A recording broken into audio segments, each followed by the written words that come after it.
MMA Journal Canada is partnered with Unity Underwear, King's Fightwear, and MK1 Boxing Equipment. Use code DREAMER to save 20% off your total purchase on all Unity apparel, and head down to the MK1 shop to save 10% off their world-class equipment with code MMAJournalCA.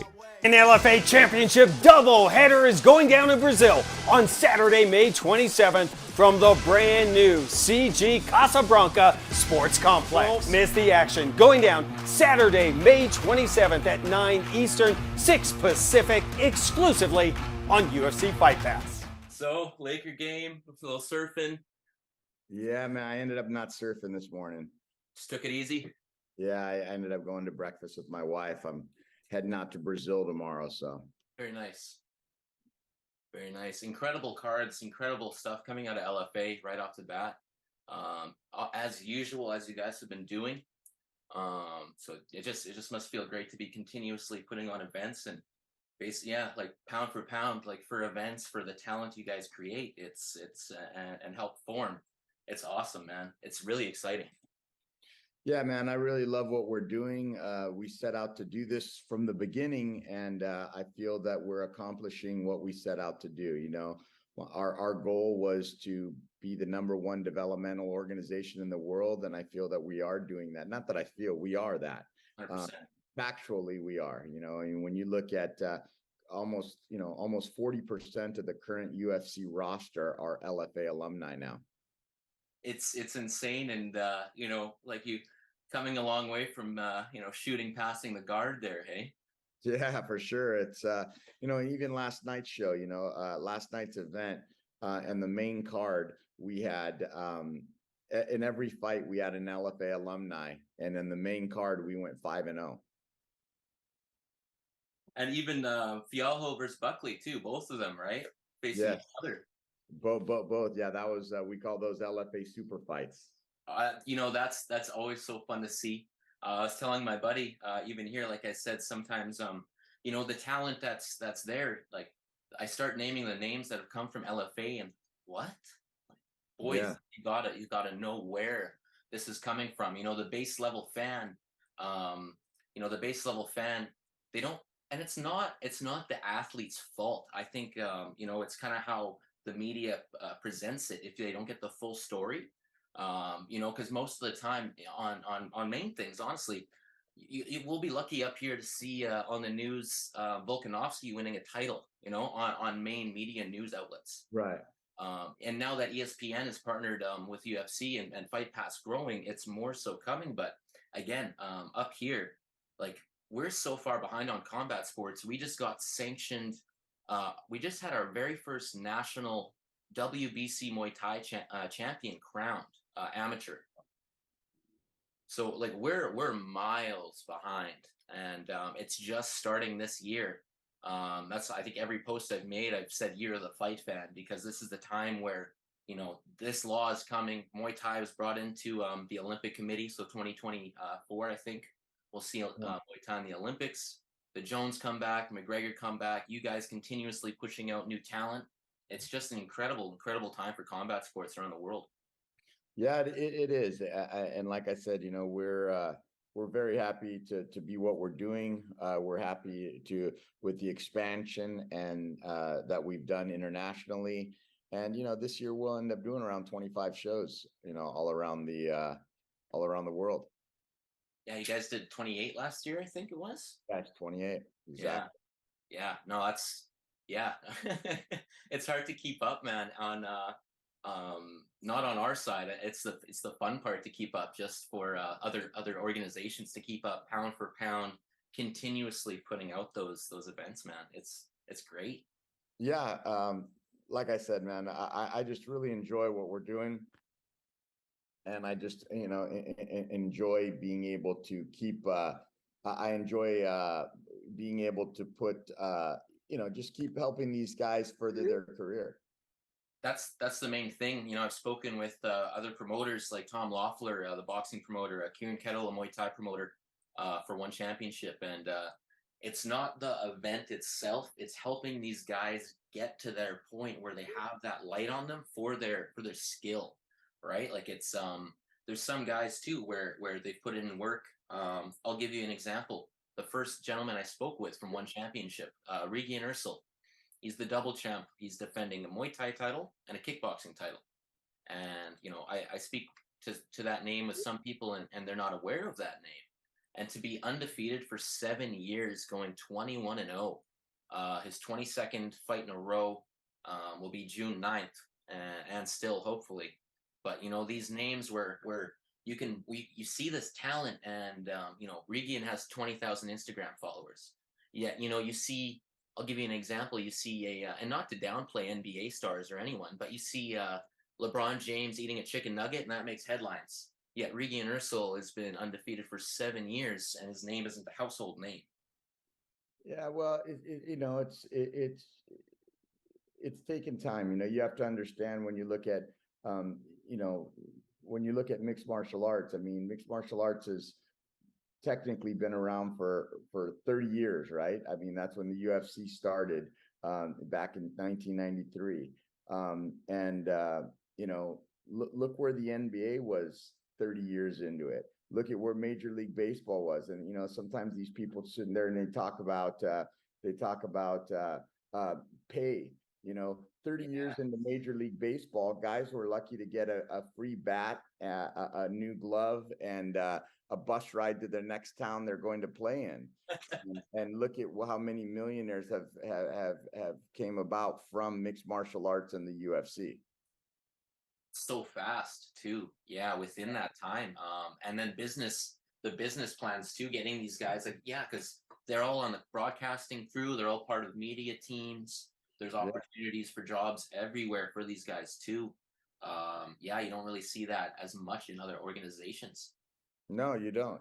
And we're constantly, I know that we're known for being the #1 developmental organization for fighters, but we develop a lot of talent for the sport. Look what we're doing. We have Gilbert Melendez, Alan Gerban, Laura Sanko, her first commentary gig on a show was with us. You know what I mean? And we helped develop her and show the UFC, hey, Laura Sanko is ready and knowledgeable and capable of doing a commentary on any level. And she's just she's just a phenomenal person. But like we do that, like we develop fighters, we're going to develop commentators and develop other people for the sport. Yeah. I think it was a few years ago you said there's room for everyone, in LFA and the sport too. Especially if you have the drive.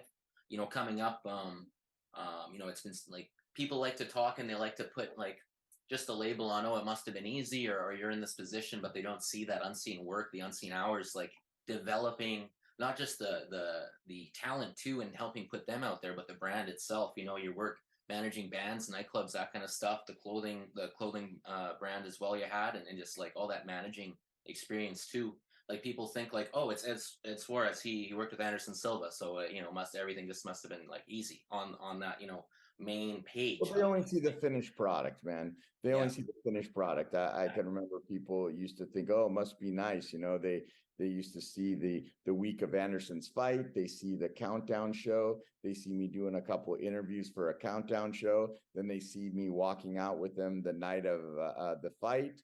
He goes out there, knocks some dude out. I translate some words and fill my pockets with money and live happily ever after. I wish that was the case, but if it was easy, everybody would do it. Yes. Unfortunately, it's not, and I'm glad it's not, because it's not made for everybody. There's a lot of ups and downs in this business. In any business, in any success, there's a lot of ups and downs. And I've never heard of a successful person say they never made a mistake or anything like that, or made wrong moves. And if they did, then they got lucky, and I doubt that they'll never do it again. That guy should stick to buying lottery tickets if that's really what happened. And in this job too, in the combat sports community, like the bullshit is so easy to see through. Honestly, like for the work, for an athlete saying like I'm ready to fight, like you can tell when he's ready to fight. If someone doesn't know the sport right off the bat, you can tell if they don't know the sport. Right. Like you can. It depends. And again, like with all the athletes I've had on here, It's more than just how was your last fight and how are you feeling coming up to your next fight. And that kind of seems to be the main course of action on the media side. And again, not to downplay anyone else on what they're doing too, but when the full story isn't presented, because at the end of the day, man, you see someone get knocked down and get back up. You can speak Thai, you can speak Portuguese. It doesn't matter. It inspires the crap out of you. Of course. I mean, that's the great thing about our sport. Dana White has said it before. I mean, it's an easy sport to get. Listen, I've lived in America. I'm Brazilian. I've lived in America my whole life, but and I love watching sports, but I don't understand cricket. You know what I mean? I don't. So, the same way that someone in Brazil or someone in some other foreign country doesn't understand American football, but I could sit in a room with 10 to 15 people all speaking different languages, and you put on an MMA fight, and there's not too much explanation to be needed. Obviously, on ground, grappling, something like that, but at the end of the day, it's a very simple fight to a simple sport to understand, and people get it. And like Dana has said many times, fighting's in our DNA. You know what I mean? Like we love watching fights. If that wasn't the case, why is it that at lunchtime in school when there's a fight, everybody runs to go watch the fight? You know what I mean? Same thing with hockey. The fight happens and everyone loves it. They almost love the fighting in hockey more than hockey itself. Yeah. And in NBA or even if in the Super Bowl, if a fight was to break out, everyone would stop. It would be the most played thing of the Super Bowl, like so. And to the DNA thing too. When I went to go cover that national championship, the WBC one, and I interviewed the folks before, and I was telling them, like, I like to go deep with this, and I could be a little wishy-washy in a sense, but I think it's true where literally everyone that's fought, everyone that's been in a battle, all the gods of war, even in that sense, are watching you guys, them perform and put on their soul. And like, especially when it's so pure and they're putting, like, leaving it all in there. It must make like the whole, like, everyone that's ever fought that's watching from above just so proud, because I was just, even like fucking Ares and Kratos and like even like just all these Alexander the Great and Ali and everyone, like everyone is watching these guys, including the world. And oh man, it's exciting too. Again, like you said, doesn't matter what freaking language. You can look at a guy when someone gets knocked out and you're hyped up. So yeah, and the same thing with mixed martial arts. I mean, I've been to many sports. I've been to NBA finals. I've been to Stanley Cup finals. I've been to World Series games. I've been to all that. And listen, it's an amazing event to go to. It's great. But I'll tell you, man, I've been to hundreds and hundreds of UFCs, and I can tell you that when the main event comes out and they're turning out down the lights, the energy of that building. To me, it's the most exciting sport in the world to go watch live. If you like it watching it on TV, you'll absolutely love it going live, because it's an incredible energy, and going to a UFC event or any mixed martial arts event that's produced well is insane. Mm-hmm. Oh yeah, even last night, like Karate Combat, like or I think it was on Thursday, they're going pretty good too. Like there's a lot of different organizations that are not only they're putting more time into that into the production side too. One championship, for the first time I saw it, I was blown away by how it looks. And then you watch the talent, because it's not only that, the talent has to back it up as well. Well, the talent definitely has to back it up. Sometimes people get too focused on the production, and yeah, it's really a balancing act, because it's really great to see. It's really great to see, the production that one puts in the show, but at the end of the day, it is called a business, and businesses need to make money to operate. I don't care if you're a multi-billionaire. Nobody likes to lose money. They don't like to lose money. So, it's really great to see all these, inflection of money into this infusion of money into the sport. But it's like, it gets a little scary, because, you see companies like PFL and the big conversation about Francis Ngannou, and there's so many variables in that, you know what I mean? And you know, listen, you might not like Dana White. Many people may not like it, but I can just tell you from my experiences from Dana White, man, Dana White has always been 100% straight, honest, and good to me.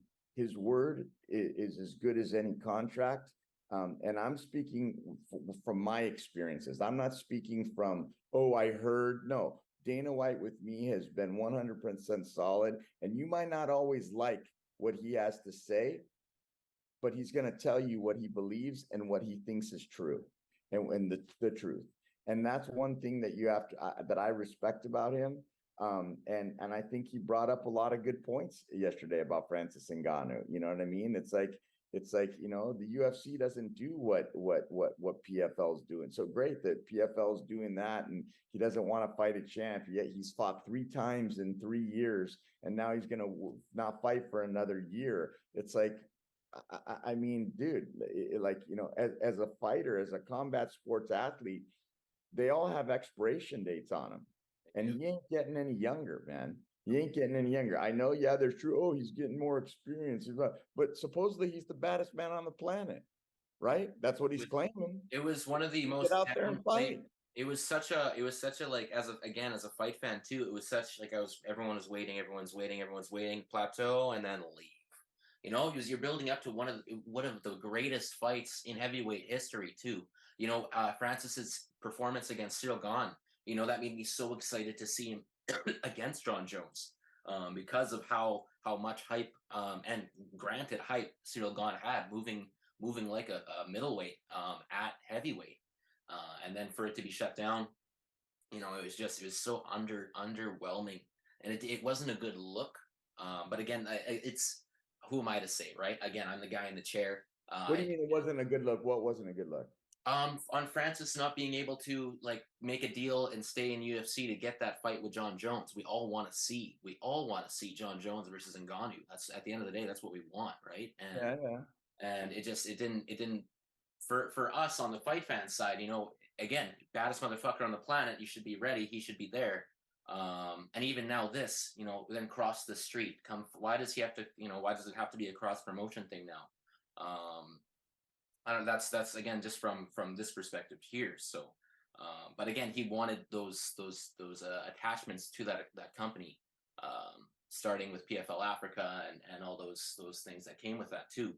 So for him, it's great, but for us, that we want to see the. But no, for him, it seems, I think we should rephrase that. It seems to be great, right? Let's see if it's great. Let's see if he's and his agents are geniuses, or if they made a complete big mistake. 100%. Is one in the hand better than 2 in the bush? In this particular case, time will tell. Yeah. Time will tell. Because, you know, one thing for sure is the UFC is here to stay. They're the #1 mixed martial arts organization on the planet. And I don't think anybody is ever going to change that. You know, XFL is awesome. No offense, Canadian Football League is great too. Yeah.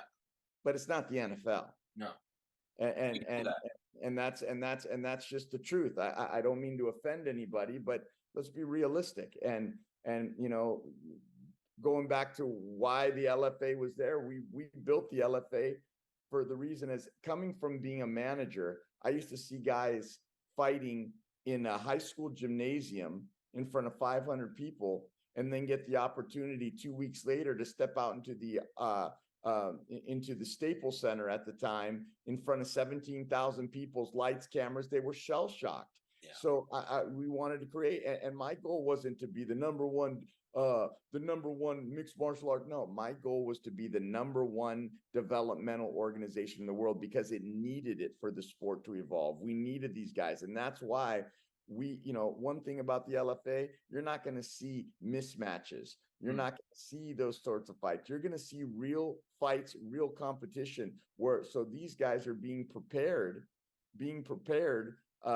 when they step up into that next level, that they're prepared for battle. And I feel that that's why so many of our top talent in the LFA move on to Bellator, to the UFC, and now even PFL, because number one, they're moving there because of making more money. I can tell you right now in the PFL, and they probably had some tougher fights in the LFA than they're going to have in PFL. I mean, not their whole career, but I'm just saying their initial fights. A lot of times the fights in the LFA are a much tougher and much higher level of competition. Mm. Oh, and guys, it's guaranteed, right? Like they get the deal basically the night of getting that title, or the next day. You know, example for Felipe the other night there too. Or even the heavyweight guy Eduardo. He's going on Dana White's Contender Series in September. Right. You know, we got you guys just and Bruno Lopes. Exactly, and you guys you push that again, right? Going back to you love to see your guys succeed to develop them, and then again seeing the LFA alumni, they go 5-0, they go they're getting the bonuses, they're winning, they're successful, they have opportunities in other fields. It's a win-win-win, especially if you're putting in the work and the love for it. Because again, back to the bullshit side of it, if you're not putting in the work, it's so easy to see, right? And it's such pure work, and when you're doing that, and these guys are that skilled, you get to the top right away. Right. But I do have some names if you're ever looking. Yeah, well, no, please do. Please send them our way. We're always looking for the top talent that wants to come and test themselves. I mean, that's the kind of stuff that's what we look for. We look for the best talent around the world to come here and prove themselves and get an opportunity to really do something. You know what I mean? That we love that. I mean, for me, the fulfillment in helping these guys further their career is incredible. And even Friday night, Jacoby Jones had an incredible fight against an extremely tough Jean Paul. Yeah. Went out there and had one of the best fights I've ever seen him fight in. He was prepared, focused. He told me, he said, the minute I signed the contract, Ed, he goes, look what was on my phone. And he had a picture of the LFA belt on his phone. And he said, every day I'd wake up and look at that and knew that my goal was to go out there and get that. Yeah. And I've said this to many times to fighters. And after he won the title, I came up to him and his coach and put my arms around him. And I said, I mean this in the most positive way, but I hope you never fight here again. You know what I mean? Because my goal is to see them succeed. You know what I mean? And I said, if it happens to happen, you're more than welcome. But my goal is to see you further your career. And deep down inside, I hope you never fight here again. But if you do, the doors are open. That's the best. And honestly, through the connections I made and that stuff, and even going to these events, I've noticed that's something that it is super fulfilling too. So to be able to be in a position to make those connections to help guys further their career, again, you just want to see these. Without the bullshit side of it, you want to see these guys win championships, go better, and it's just better for everyone when you have talent coming in. Their gym's getting attention, the company's getting attention on all sides. You look at the flyweight title that's coming up in July between Brandon Moreno, who was the LFA champ, versus Alexander Pantoja, who was the RFA champ and also the Access TV champ. When we did a RFA versus Legacy, he won that. So you've got two former champions in our organization now fighting for a UFC title. So, I mean, to me, that's, the worst part of that whole thing is that someone's going to lose. And they're both phenomenal human beings. They both deserve to be there. And, I just hope neither one of them gets hurt. It's a fuel that, you can't put that shit out. So. Yeah, for sure. Very cool. Very, very cool. Yeah. Well, I know you're a busy man. I don't want to take too much of your time. Oh man, anytime, man. Anytime you want to chat, it's my pleasure, man. I appreciate you always out there spreading the word of our sport. I appreciate the push of trying to push the LFA, and like I said, I know we're the I always tell people this, pound for pound, we're the best in the business, because when you turn around and you look at people like the UFC, who have over 300 employees, and they're doing 43 events all around the world. And you've got people like Bellator, who's doing, you know, maybe 20 events a year. You know, they've probably got 60, 70, 80 employees doing that. And you look at the LFA, and we're doing, you know, 25 events all around the world, and we've got under 10 in full-time employees. You know, that I sit there and I think, you know, pound for pound, we're the best in the business. You know what I mean? Nobody could do what we do with the tools that we do it with. And that, you know, that, and I look at all these sort of analogies of what we are. You know, it's like we're you know, it's like if we were in an IndyCar race. You know, you've got the UFC, you look at the IndyCar, and they've got this beautiful pit crew with all the tools, everything's perfect. You look at Bellator, you look at PFL, you know, and they've got all these, you know, great, you look at one, they've got a great pit crew, they've got all these tools and all this. And then you look over at the LFA, and you know, we got a hammer, a screwdriver, and a rubber band, and we're always in the top 5. You know what I mean, in the world. So to me, I can't wait to get to the point where we have a pit crew, because if we're doing what we're doing now with the tools that we have, imagine what we're going to do when we have the full pit crew. 100%, 100%. I'd love to be a part of that pit crew. There's, especially with that light being brought on it, man, and the story being told properly, and people knowing where the talent is coming from. Again, when I say LFA, when I tell them that Henry Cejudo, or I told them that Ryan Spann, Dominic Reyes, you know, they fought in LFA. That's where these guys come from. And then it's a direct freaking route to the big show. Like, what more could you want? What more could you want? So it's fucking exciting. I'll tell you what some guys want. Some guys want easy fights, and they want to build their record and to look really pretty on paper. And a lot of these guys' goal is to get to the UFC. But that's their goal. And that's one thing that I always tell these guys. And I told Jacoby Jones Friday night after his fight. I said, one thing that you need to put in your mind is not only getting the UFC, you need to think beyond that. You need to think about becoming a UFC champion. And not only that as your ultimate goal, you need to think about, once you get to become a UFC champion, what you're going to do to defend it. And I think a lot of times when people have a goal and they put their mind on that goal, once they achieve the goal, they get lost a little bit. And I've never been a fighter as far as fighting professionally or any of that. But in my own life, I've done those things where I set a goal. I remember, you know, for the longest time, I set my goal of my ultimate goal was to buy the house I wanted, to buy the house I wanted, to buy the house, the dream house that I wanted. And that's what I wanted. And then when I bought the house, it was like 6 months, like for the next 6 months, I was almost a little bit like almost depressed, a little lost, because I never thought about, what about my life after I have the house? You know what I mean? My whole goal was getting the house. And I think that these guys in their proper career need to think about not just getting in the UFC, like what are you going to do after you get in the UFC? And then once you become champion, what are you going to do after you become champion? Because if you set those goals, and I've seen it with our actual fighters, I have a fighter who, you know, his goal was to become a world champion. And I remember right after the fight, he became a world champion. It was Rafael Feijão. Okay, he just knocks out King Mo in Strikeforce and became champion. And we're all, you know, and I have a really close relationship. He's one of, you know, my close friends, a brother to me. And now currently he's the LFA vice president of South America, and he works with us closely. But I can remember that night, it was just him and I in the locker room after, and he's looking at the belt, and he looked at me and he said, "Now what?" Yes.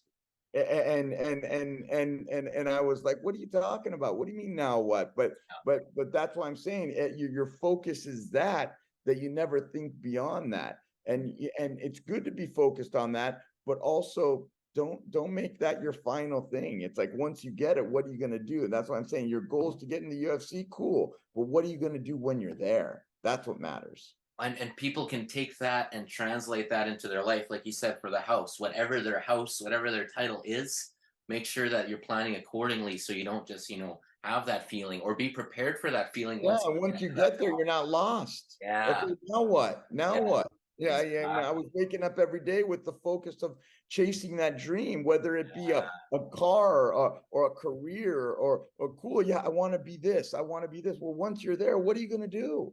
Mm. What's it going to do? Now think about that. You know what I'm saying? It's like it's the same thing. It's like, okay, now then that, and I took that and we applied that to the LFA. It's like my goal was to be the #1 developmental organization in the world. We are. Yeah. Not like now what? We've got so much more to improve. There's so much more that we can do and so much more that we can expand. We're already what we set out to do, but now we want to be better. Dude, and to that point too now what it's like, now we continue to push that talent out. That fuse never goes out. There isn't a limit, right? There's no cap on that. There's No, literally no cap on that, sky's the because limit. there's new guys every year. There's new guys every single year, every day, training and training and training. And for them to know that too, that never goes out. The show goes on, bums in seats, getting the shit going, making money, but also developing talent, putting guys, and at the end of the day too, that self-gratification of them knowing that they did it, right? Helping them be able to raise that belt up no matter what, whatever money comes out of it, knowing that they got to where their goal is, and helping people do that. Because you hear all these guys, Adesanya, Volkanovski, at their speech at the end is hey, you can do this too. Like, I hope, Adesanya's last speech after Pereira, that incredible, that was just insane. And that was, but I used to like looking at everyone like, I hope all of you can feel this feeling one day. And that's what you're doing. That's what LFA, UFC, Bellator, PFL, that's what they're helping people get to. And it's fucking inspiring, man. And again, yeah, that's I think combat sports, yeah, #1 in the world for that reason. And will be, 30 years in, watch another 30. Like, fuck, I'm pumped, man. I'm really good. Yeah, and I truly do believe the best is yet to come. The best is yet to come. These Yeah. kids are new. There's just so much young talent out there that before a guy had a wrestling pedigree or a jujitsu guy, man, there's kids that are 11 years old that they're mixed martial artists. You know what I mean? They're training everything from the ages of 7, 8, 9 years old. By the time they're 20 years old, they've got 13 years of experience training Muay Thai, boxing, wrestling, jujitsu, and these kids are just insane. 100%. Yeah, So 100%. And yeah, just the growth of it too, with those laws changing, even up here too. Like I said, we're so far behind. Gabriel says hello, by the way. I love Gabriel, man. Those kids are phenomenal kids. Khalil and Gabriel. I'm so proud of them, for them to, first of all, they're really good human beings and good kids. They're good kids. And that to me is the most important. They're both extremely talented, and only they know what it's like to have to step in the ring, and whether they do it or not, it's not an easy task to step on there and go fight, especially when you're the son of one of the greatest of all time.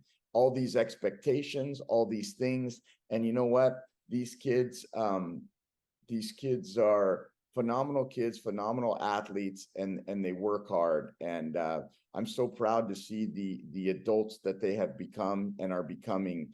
And I'm always rooting for them and always root for their success.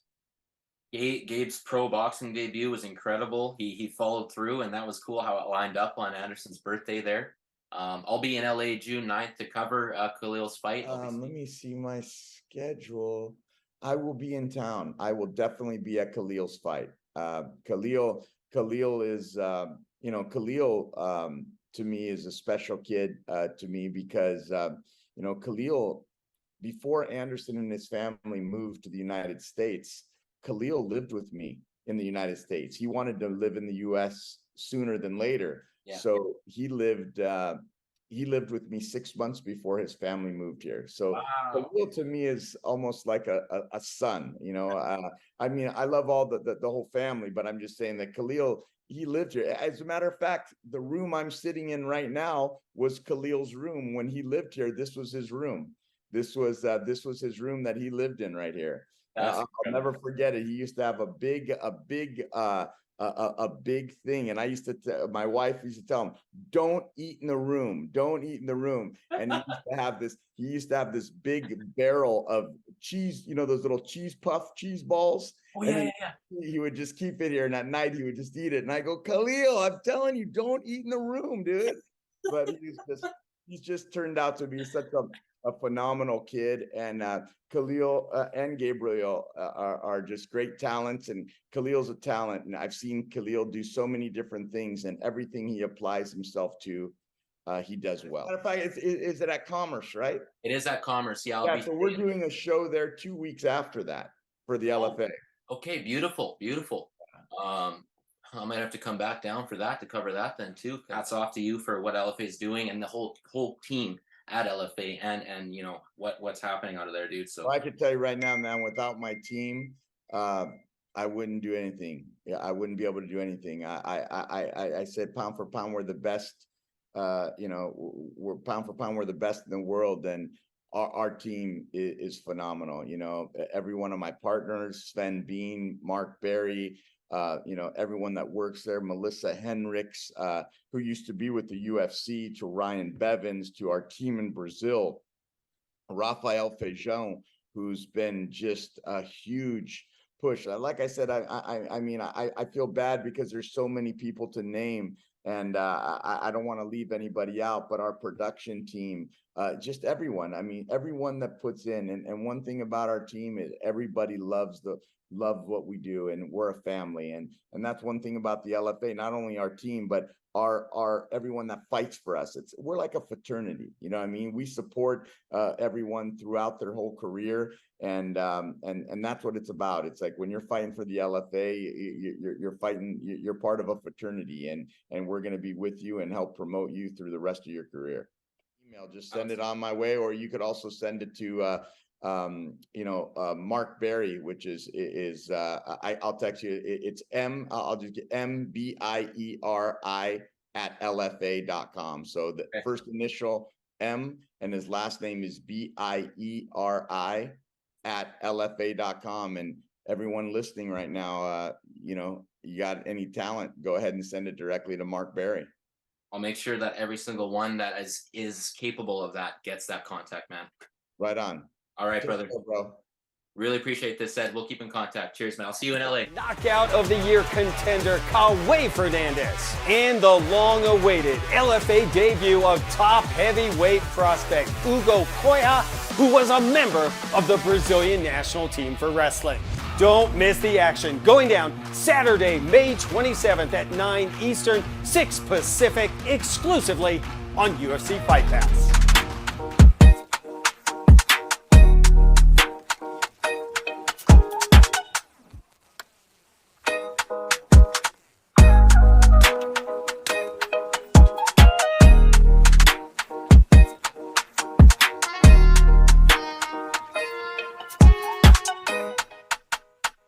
Canada is partnered with Unity Underwear, King's Fightwear, and MK1 Boxing Equipment. Use code DREAMER to save 20% off your total purchase on all Unity apparel, and head down to the MK1 shop to save 10% off their world-class equipment with code mmajournalca.